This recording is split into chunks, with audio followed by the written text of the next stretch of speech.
دوستو، آج میں آپ کو ایک سچا واقعہ سنانے جا رہی ہوں جو ہم سب کے لیے عبرت ہے۔ ہمیں اللہ کی راہ میں چھوٹی چھوٹی نیکیاں کرنے سے بالکل بھی گریز نہیں کرنا چاہیے۔ یہی چھوٹی چھوٹی نیکیاں ہمارے لیے آخرت کا سامان بن جاتی ہیں۔ اللہ پاک ہم سب کی مغفرت فرمائے۔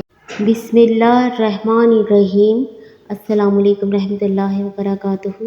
کچھ عرصہ پہلے کا واقعہ ہے کہ میرا ایک بہت اچھا دوست میاں نذیر چشتی تھا۔ بہت ہی ایماندار مستری تھا۔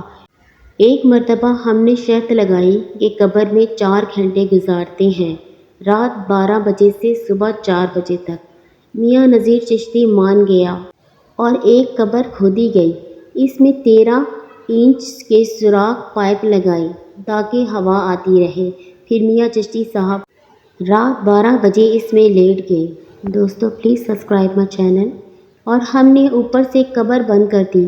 صبح 4 بجے تک ہم نے بڑی بے چینی سے انتظار کیا اور 4 بجے کے بعد ہم نے جب قبر کھودی تو دیکھا کہ میاں نذیر چشتی ہے اور وہ بے ہوش تھا، اور اس کا رنگ جو کہ پہلے سرخ تھا اب بالکل کالا سیاہ ہو چکا ہے۔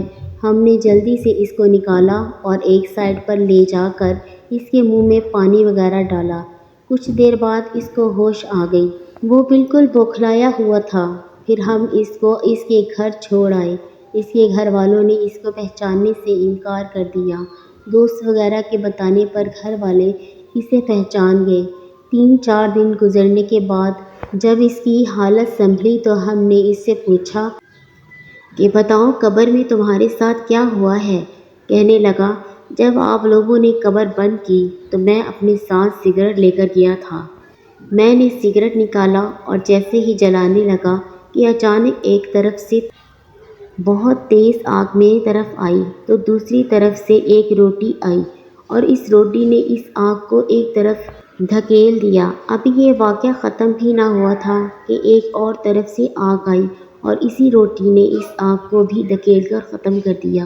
اس کے بعد میں بے ہوش ہو گیا اور جب ہوش آیا تو آپ لوگوں کے پاس تھا۔ پھر اس نے بتایا کہ ایک مرتبہ میں نے کسی مسافر کو کھانا کھلایا تھا، اسی روٹی نے مجھے اس آگ سے بچا لیا۔ اس کے بعد میاں نذیر چشتی اپنی آمدنی کا 70% سے بھی زیادہ اللہ کی راہ میں خرچ کر دیتا اور لوگوں کو کھانا کھلاتا۔ دوستو ویڈیو اچھی لگی ہے تو لائک اور سبسکرائب کر دیں۔